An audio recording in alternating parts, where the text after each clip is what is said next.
In prison, there was an unwritten rule. Anyone who tried to escape would be thrown into a tiny outdoor cell barely a square meter wide. In the brutal cold of -40 degrees, they had to endure freezing rain and survive 5 full days. Everyone thought he would die, yet this man miraculously held on. His iron will even earned a flicker of respect from the Soviet captain in charge. But the officer still doused him with icy water without mercy. When the man staggered back into his cell, he was horrified to find every pair of eyes on him filled with rage. Because of his escape attempt, the Soviets had cut off food rations for 5 days. Starving and furious, his fellow prisoners turned their anger into ruthless beatings. This was a Soviet prisoner of war camp inside the Arctic Circle, filled with captured German soldiers. Unlike ordinary prisons, there were no fences, no barbed wire, no watchtowers. Even if someone got out, crossing 4,000 kilometers of frozen wilderness alone was impossible. Their fate was sealed. Endless labor in the lead mines, work that broke their backs and stripped away whatever spirit of soldiers they once had. But Givens was different. His eyes still burned with determination, never letting go of the hope of escape. Because 14,000 kilometers away, his wife and daughter were waiting for him to come home. One night,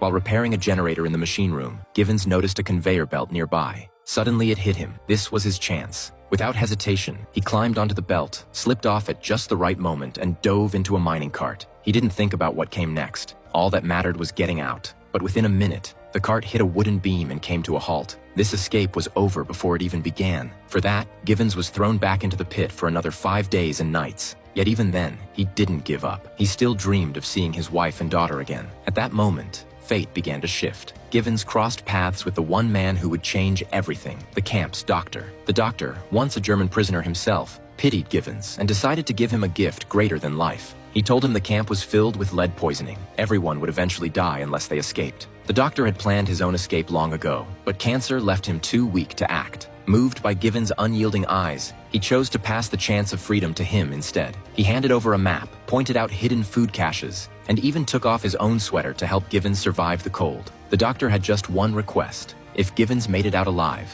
he had to visit the doctor's family on his behalf. With the doctor's encouragement, Givens stepped into the blizzard, beginning his 14,000-kilometer journey home. The next day, when the Soviet captain discovered the escape, he stormed into the infirmary. But to his shock, the doctor had already taken his own life. He then turned to interrogate the other prisoners, but not a single one betrayed Givens. 5 days later, the search team returned, reporting that they had scoured 30 kilometers in every direction and found nothing. Everyone assumed Givens had frozen to death, but the captain remained convinced he was still alive. Out on the run, Givens eventually finished the last of the doctor's food. Surrounded by endless white snow, he collapsed to his knees, completely spent. At last, hunger and cold overwhelmed him, and he fell unconscious in the storm.